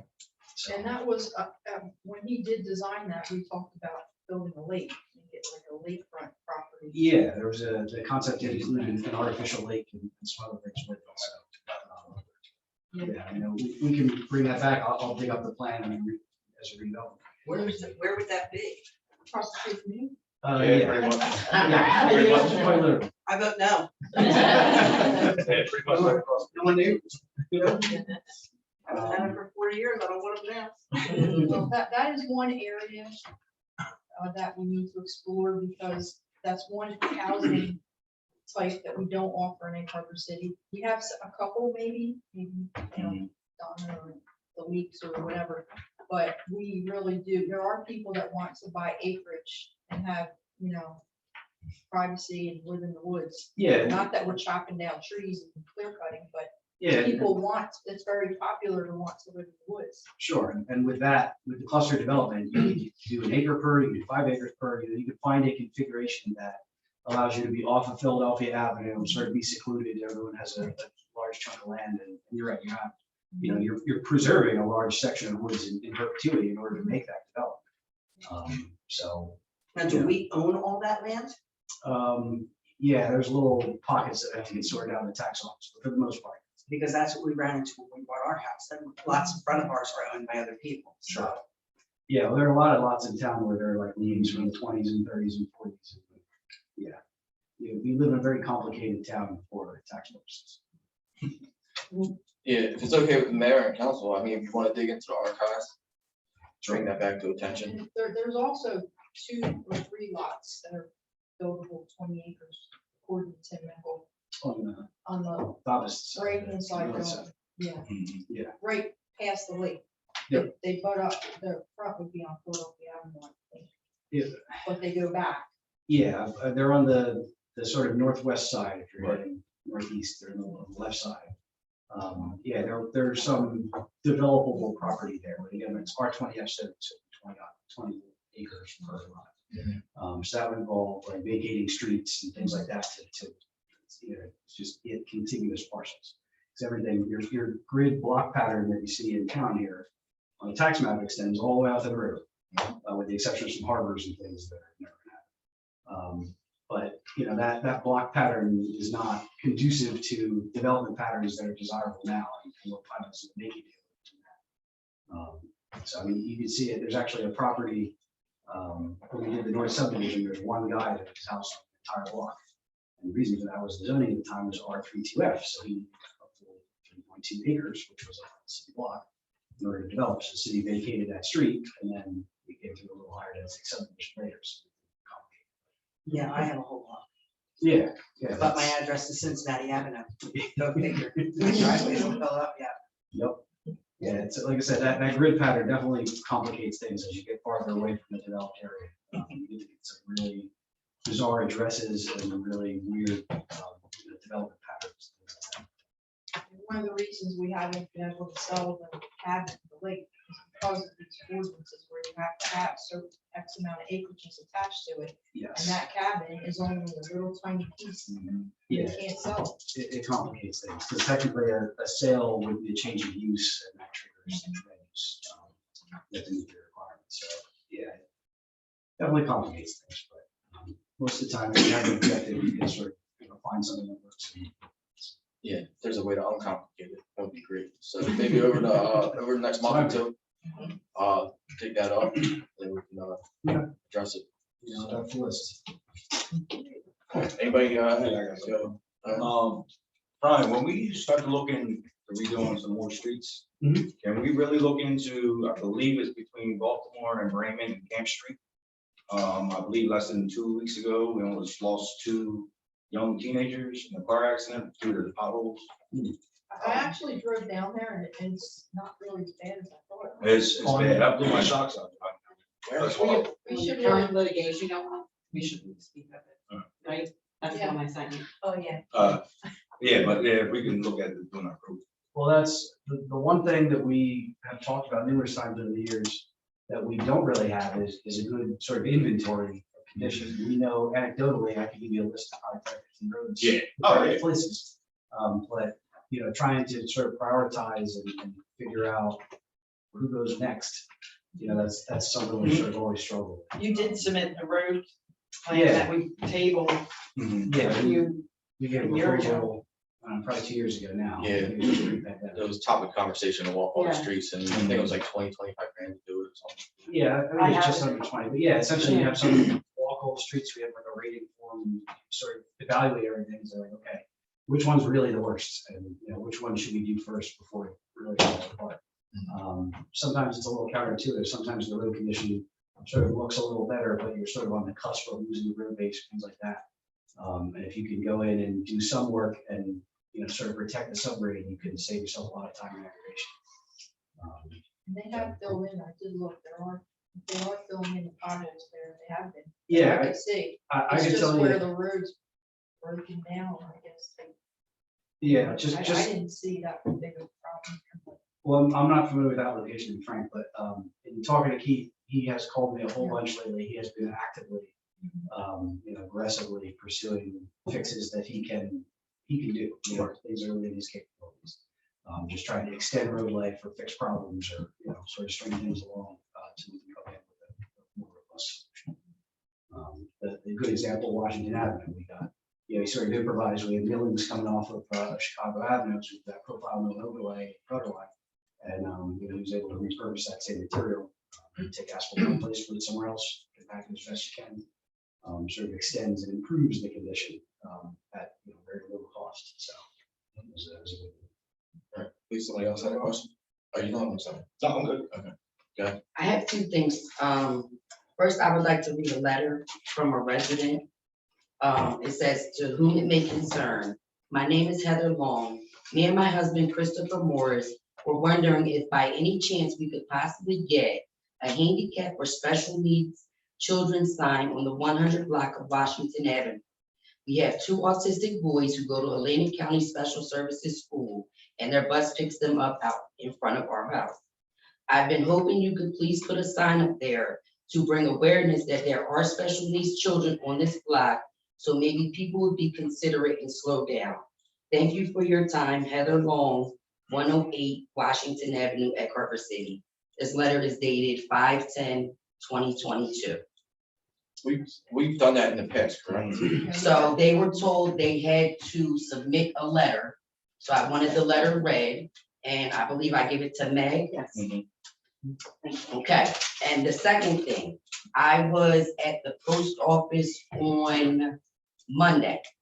And the lady that runs the post office, her name is I can't think of it right now. She approached me because they moved the post office box. So it's now against the building. She wants to know if we can put additional parking spots in that front section. I told her that that is a county road, but it has to start somewhere. Yeah. And also, she has been getting complaints about the handicap access to the post office. So we might want to look into that because people are having a hard time getting to the post office. However, we have it set up now. So we might want to look into that before it becomes a problem, you know? Yeah, no, I mean, I'd like to schedule a meeting with her or a phone call or something, just to sort of talk through where the problem is at. I think it was far away. Remember when it was put in? The ADA ramps. Yeah. Okay, yeah, because they're sort of in between. Yeah, I mean, I don't know that I could recommend installing an ADA ramp leading out to where the parking stalls are. Yeah. But I mean, we could talk to her and see if there's ways that we can improve access, you know, without jeopardizing safety. Yes, I would greatly appreciate it. If you could just reach out to her and just, Yeah. you know, let her know that, you know, we're trying to do something, if anything can be done, but I don't want her to just be like, oh, I told her and she didn't do anything, you know, Sure. so No, just make absolutely. sure you reach out to her and let her know that I did bring it in front of council. Do you have contact information or is your call just? We do. Okay, all right. Regarding the signs, review the process again, for those that don't know. Well, so we came up with a process a few years ago that was primarily for ADA parking spaces in front of an individual's home. The signs that you see occasionally for like deaf child area, handicap child area, things like that, they're not actually regulated by the MUTCD, which is the Manual of Uniform Traffic Control Devices, which is sort of a nationally accepted standard. They are advisory signs that you can put up at your own discretion. I would suggest that we probably should go through the same process that we do for the ADA spaces, because that will ensure a couple of things. It would have them contribute towards the sign costs, number one, so the city doesn't have to pay for that. We should avoid that. Number two, it would track because right, it would track, there's an annual renewal. So I'll give you a good example. There was a deaf child at play sign on the street down the street from me. And it was there from the time I was born until the time I was like 20 something. So I imagine that it probably wasn't valid by the end. So this would prevent that from happening. If for whatever reason the conditions changed, you would know and you'd be able to remove the sign. Well, we just had that happen here, that Mr. Rodriguez that came when he moved, we painted over and it's no longer there as a handicap spot. Right. The other one is Deanna's, did we ever do that? I don't think that was terminated. I don't think that didn't go through the process that we have. Yeah, we may have done that process. But we should take it down. Yeah. Not hearing it. Neither say they sold it. I think there's a lot randomly in the town that people may have put up on their own that we're not even aware of. I'm sorry. I Certainly think there's possible. one on 6th. But yeah, I mean, I do think for those reasons, I think it would be a good idea to still have them go through that ADA sign process, even though it's not exactly what it's designed. Would that need to be an ordinance? American Auto is fire.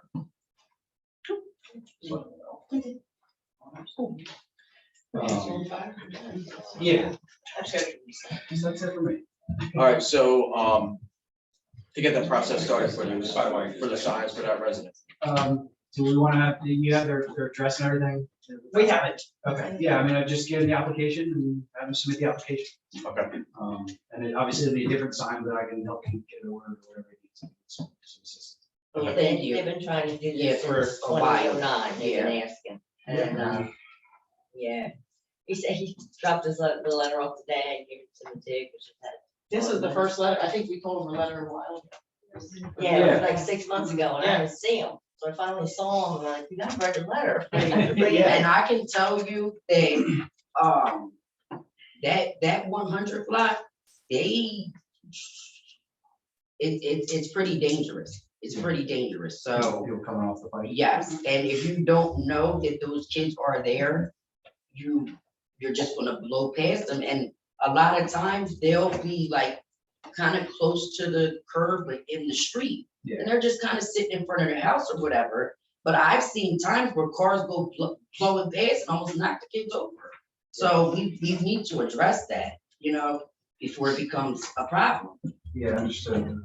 Yeah, there's a couple of businesses at the corner, but that's a pretty short run for people to decelerate from 35 to 40. Well, it's mostly people coming across. It's Okay. not really people turning. I got you. It's more the people that are coming across the pipe that Right. just, Darting across the bike, trying not to get hit there. And then yeah, about and then 40 they by the get time to they the 200 block and they're literally stopped halfway into Arago Street. So I think if we had signs up, saying they would be a little more cautious with their speed. Well, I mean, we do have the ability, we do have funding for the 1-200 blocks of Washington, so as we go through that design process, we can sort of incorporate some traffic calming features. Awesome. There's a couple of things that you could do to just raise people's awareness. Yes. So we can do that. Thank you so much, Ryan. All right, thanks. So, by then next week, if you could reach out to the Yes. resident, that'd be great.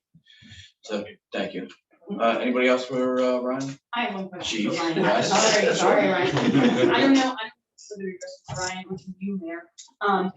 I talked to Keith Adams and we want to do signage for the recently enacted K-turn, left turn into the parking thing. I know that Philadelphia Avenue is a county road. Do we need to talk to them first before we talk, about any signage? And I don't know how to go about that. I know. that Well, you- they approved the initial letter that I think I read, didn't I? Yeah, I think they approved the ordinance. Yeah, um, we approved the ordinance. But yes, we should definitely submit any signage to them. They have a traffic department. Mhm. And we probably route it through them. I don't know if they want to check with legal or not, we'll leave that up to them, but I'll get you in contact agreement with the traffic department. All right, yeah, so I'll talk to Keith about what kind of signage, how far, what, and then we can go ahead. Well- But I do want to do that because it drives me nuts right now. Yeah, I would say before we order anything, let's get the draft of where we're about to order and then we'll just send that to them, get their pre-approval. Okay, thank you. I can write a letter today. Could they possibly have signage that's already been approved from other towns that might have this in effect? Well, I mean, it's essentially no U-turn signage. It's not, yeah, right. So I mean, We have U-turn, Yeah. I think. There are no U-turns. Yeah, there's that stuff too, right? okay, so, yeah, I mean, we can reach out to them. I don't know if they'll have anything, but it's worth asking. What's the guy's name in the road department there, the traffic department? I have it in the office, I can Okay. send it to you. Yeah. Because I only got cannot Jen and remember Jerry. his name.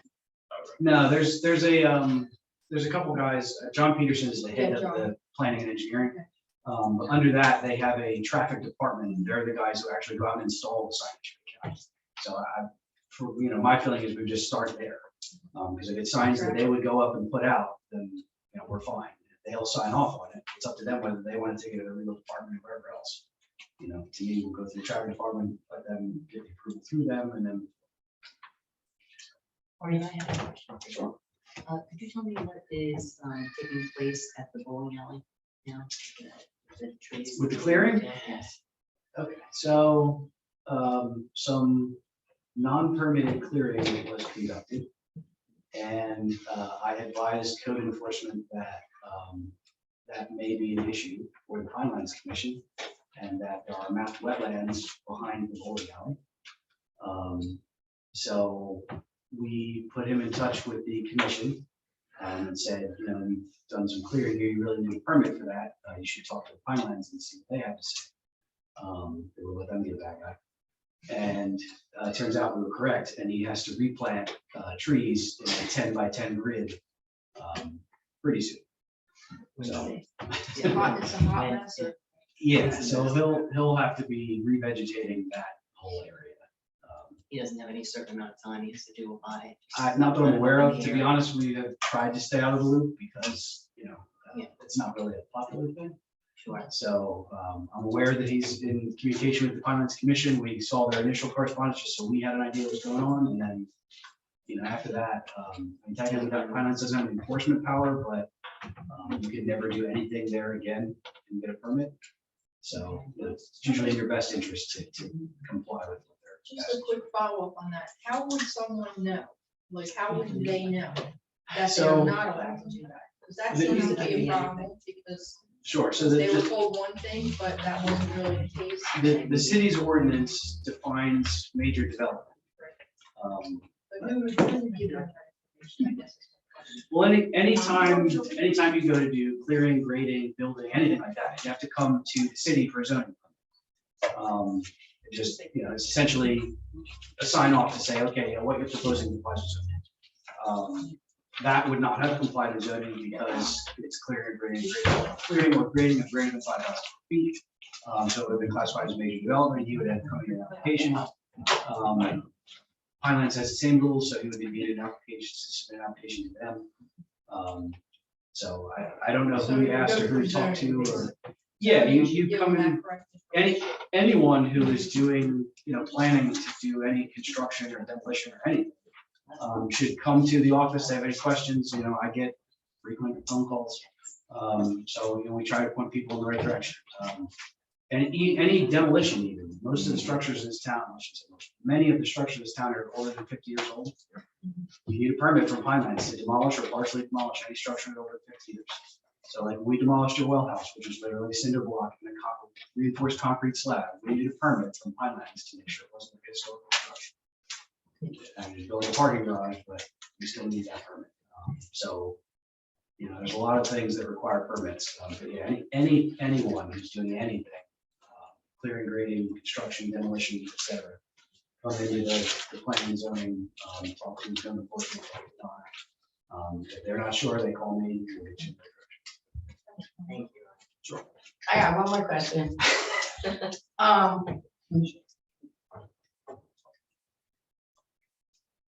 Many meetings ago, I had brought up a concern about the parking on the side streets. Yes.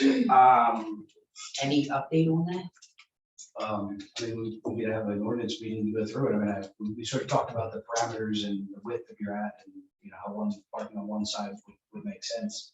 But I mean, it would require an ordinance to enforce that.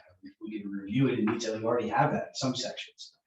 So the ordinance is already set up to restrict parking in certain areas. So you can either expand that to include additional areas, or you can see why, there's any number of options, but we just need some direction and have to modify the ordinance. Okay, so when I clean my ordinance meeting, I will CC you on the email as well. So you can attend. All right, thank you. Of course. I have no more questions.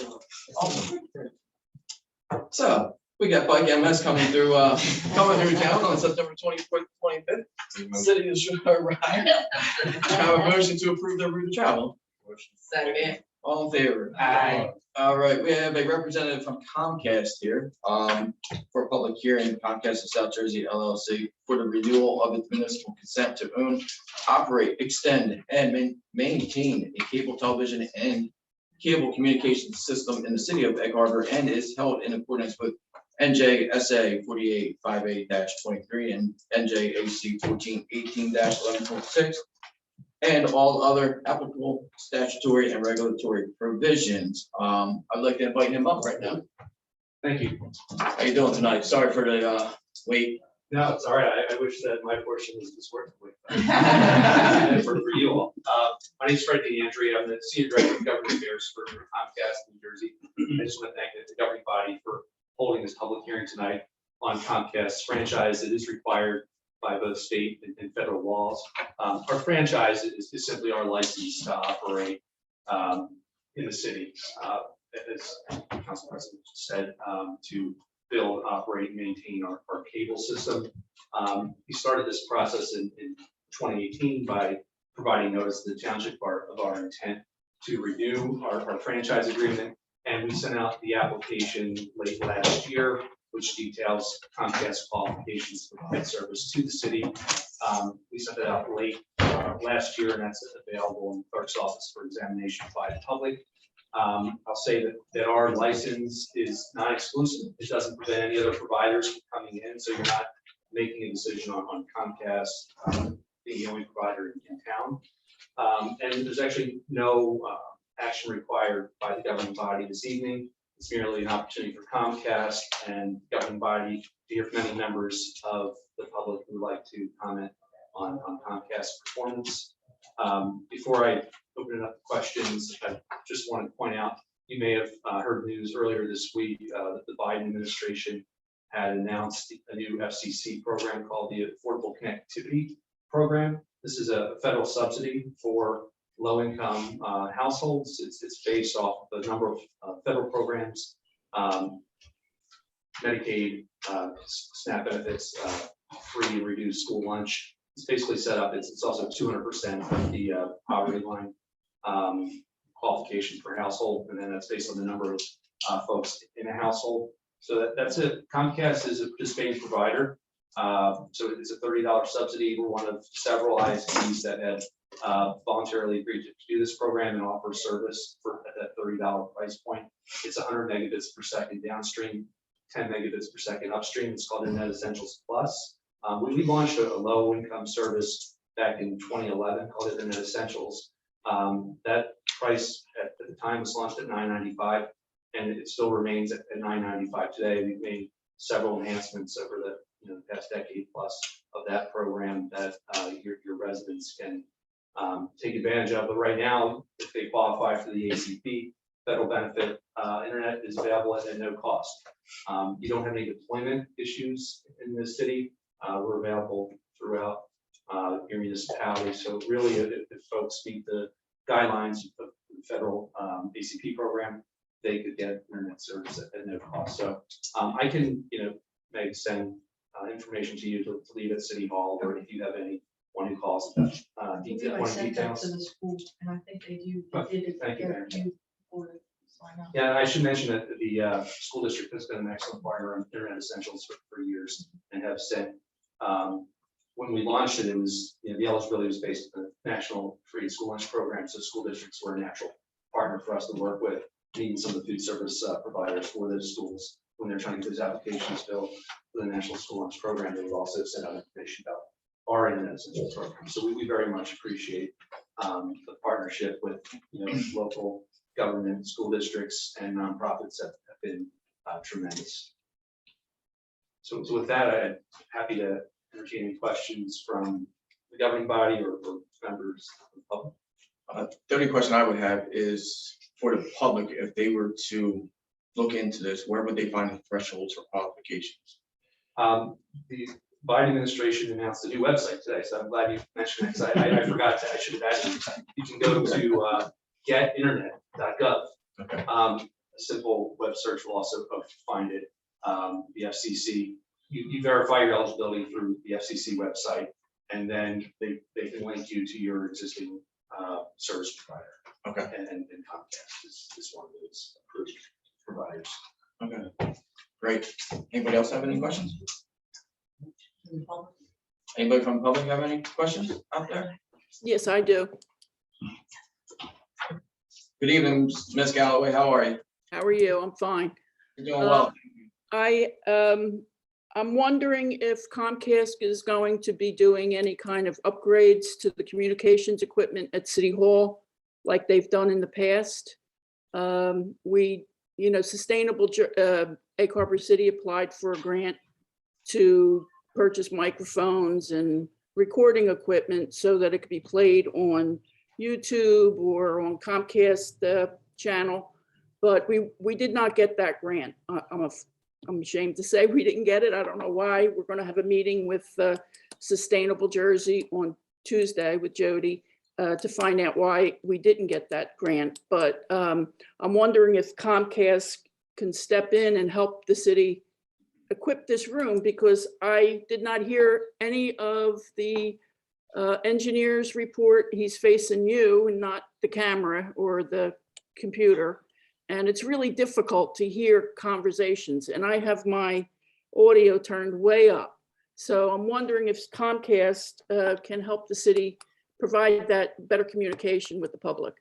Is that something you can address or give her direction? And so once this public hearing closes, we'll move towards a consent ordinance, which is the terms and conditions that we provide service to the city.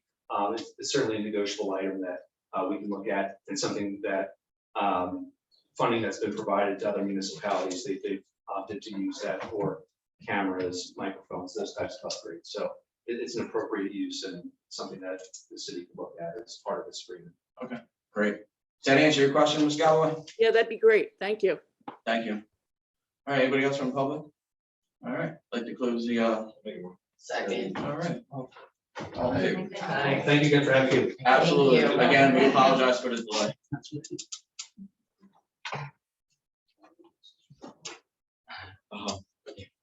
All right, moving on to number 17, ordinance number 5, 2022, to exceed the municipal budget appropriation limits and establish a cap bank. Jody, I will ask you to explain this so they have an understanding. Sure. This is, we do this every year. It just allows us to establish a cap bank for our appropriations. It does not mean that we're actually increasing it that much. It just allows us to bank it in the future. Honestly, I don't even know that we needed to use an appropriation cap bank since we've been here, but we do it just as a. Thank you. May I have a motion to introduce it? Second. All right, all in favor? Aye. All right, may I have a motion to advertise on May 18th in the Hamilton Gazette for public hearing on the 26th? Second. All in favor? Aye. All right. Number 18, resolution to introduce the 2022 Egg Harbor City municipal budget by title only. Jody, again, I'll let you dive into the details on this one. Yeah, so we had our budget meeting earlier. We were able to keep the local tax the same, so a zero increase. The levy is increasing slightly, but because of the assessed valuation, the tax rate is staying the same. That's pretty good. If you want me to kind of do this, then municipal budget of the city of Egg Harbor City, County of Atlantic for the fiscal year 2022. Be it resolved that the following statements of revenue and appropriations shall constitute the municipal budget for the year 2022. Be it further resolved that said budget be published in the Hamilton Gazette in the issue of May 18th, 2022. The governing body of the city of Egg Harbor City does hereby approve the following as the budget for the year 2022. A hearing will be held at City Hall on June 9th, 2022 at 7 o'clock. I'll just read the total.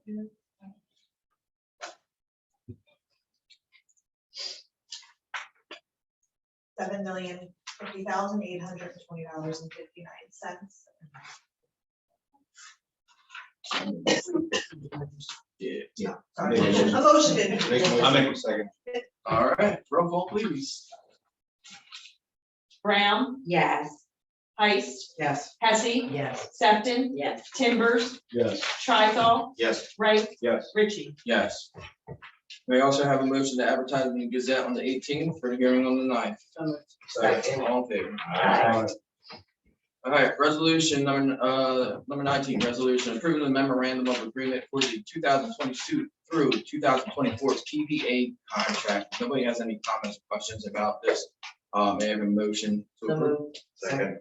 Roll call, please. Brown, Yes. Heist, Yes. Hesse, Yes. Sefton, Yes. Timbers, Yes. Tricol, Yes. Wright, Ritchie. Yes. Number 20, resolution to approve the memorandum of agreement for the 2021-23 Teamsters contract. This is regarding the records clerk hiring. Make a move. Second. Roll call, please. Brown, Yes. Heist, Yes. Hesse, Yes. Sefton, Yes. Timbers, Yes. Tricol, Yes. Wright, Yes. Ritchie. Yes. Number 21 is a resolution of a change order, contract awarded to Asphalt Paving Systems in the amount of $4,799.87. May I have a motion? Make a move. Second. Roll call, please. Brown, Yes. Heist, Yes. Hesse, Yes. Sefton, Yes. Timbers, Yes. Tricol, Yes. Wright, Yes. Ritchie. Yes. Number 22 is a resolution to authorize application for Municipal Alliance, New Jersey Department of Human Services Division on Mental Health and Addiction Services for the grant year of July 1st, 22nd through March 14th, 23, in the amount of $3,124.38. Motion. Motion. Second. Roll call. Brown, Yes. Heist, Yes. Hesse, Yes. Sefton, Yes. Timbers, Yes. Tricol, Yes. Wright, Yes. Ritchie. Yes. Number 23 will be tabled until further notice. Number 24 will be the approval to pay the bills. If I can have a Second. roll call. Brown, Yes. Heist, Yes. Hesse, Yes. Sefton, Yes. Timbers, Yes. Tricol, Yes. Wright, Yes. Ritchie. Yes. Mayor, any last thoughts? No comment, thank you. All right, Councilwoman Heist, Nothing. Councilwoman Sefton, I just want to congratulate the new officers that we have today. And that's it. Councilwoman Brown, I would also like to send our congratulations to our new officers. They're under great leadership of our new chief, and I know that with them, our town can only get better. thank you. Councilman Trithol, Congratulations to the new officers. Also, if you're going down around 50, going to town, council, be careful. Councilman Timbers, I want to say congratulations to officers as well. Also, I want to say I've worked with a lot of officers, had the honor of working with a lot of officers that started in Atlantic City, especially SLEOs, class 2 officers.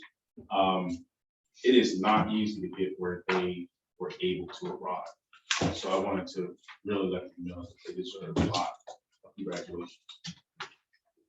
Councilman Wright. Oh, yes, I also want to send my congratulations to the officers. I also want to give a big shout out to the Melton family. The seniors that just got drafted by Bo Melton, just got drafted to the NFL. It's a huge blessing to watch a kid grow from 5 years old and sitting on TV and watch a kid get announced to the NFL. It was great. We got a couple more coming behind him. His brother will probably get drafted, maybe not next year, probably the year after. It was just I thought he was going to go a lot sooner. There's going to be a lot of pissed off teams that did pick him. So I just want to send a big congratulations out to the Milton family, and it was a blessing to see, especially coming from a little town in Egg Harbor City. First Cedar Creek graduate to ever get drafted, so there's going to be a couple more going on. Thanks, Mace, for all you do for the procedures. Councilwoman Hesse. I would also like to congratulate 3 officers today. And I'd like to extend, or just say that it's May is Bike Safety Month. So everybody beware of the bikers, which you should always be, but especially in May. Thank you, that's it. All right, before we go to public comment, I also would like to say congratulations to our new hired police officers. I hope they have a long, safe, and prosperous career here. It's tough out there in the streets. We all know that. Also, congratulations to the Melton family. That's monumental stuff right there. I hope I can have my son one day, do what he has done. So, with that, I'd like to open it up to the public comment. Anybody on the public or online has any comments? I No? do. All right, how you doing, Ms. Galloway? I'm good. First, I'd like to thank, I was going to call her Congressman, but Kim Hesse for her work on the Arbor Day celebration. It was extremely successful. We reached a lot of people, and I don't know if anybody's been out there, but you really should check out the signs identifying the trees in Lincoln Park. The signs look lovely, and hopefully we could educate school children and the community about the benefits of trees. If they just walk through the park, you'll learn which tree species are native and which are invasive. So thank you, Kim, for your hard work. It was really appreciated. I don't think I could have done it without you. Thank you, Nanette. Also, I'd like to report that we did get 15 requests from residents for street trees. We have a total of 35 trees requested, including 2 trees on Philadelphia Avenue, male ginkgos that had died. We'll replace those. And there are also 5 trees on New York Avenue that didn't make it for the second time. So I think if we switch species, we might be more successful having those trees live out at near the high school. And I just wanted to announce too that we'll be closing off applications for trees at the end of the week. Our green team member, Dick Colby, is going door to door on certain streets and to give it one last shot to see if people want trees. So if anybody out there is listening and they were considering getting a tree, they really should get that application in as soon as possible. So we can turn it over to our landscape architect, who will prepare the tree planting plan and submit it to the Forestry Service for approval. And then we'll be ready to go out to bid for the job and have the planting in the fall. So they should check out the website, sustainableehc.org. That's all I have. Thank you. Thank you. Have a motion. Oh, sorry. And then I have a question for you real quick. Are you sure there's only 2 male ginkgos that need to be replaced? Because the one in front of the AutoZone, there's nothing there at all. I mean, it's not even a dead tree. There's a spot for a tree, but it's not there because they took it out. There may be more, I think, than 3. or Well, 2. I noticed 2 that are dead. So there's one right near the pike, you're saying? Yeah, right in front of the AutoZone. Okay, well, we could add that to the list. Okay, thanks. All right, thank you. All right, have a motion to adjourn. Take a motion. Second. All in favor? Aye. You're gonna send me that. I did. Please don't, because I admit it's bad. Then your wife won't be knocking on the door like. And if I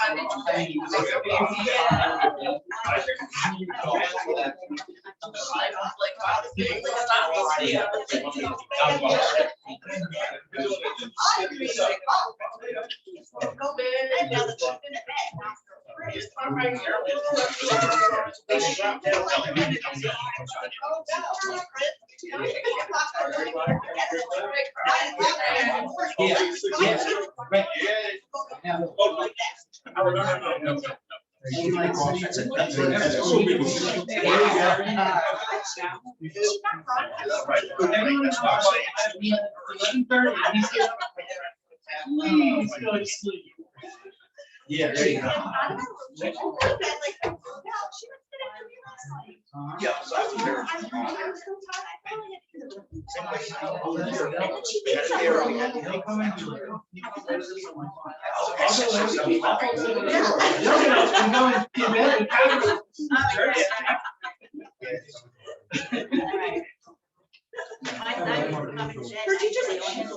She's been gasping like a lot more, I'm like, she's getting 5 hours less sleep than she used to. Scott, you make chief? Oh, congratulations. It's.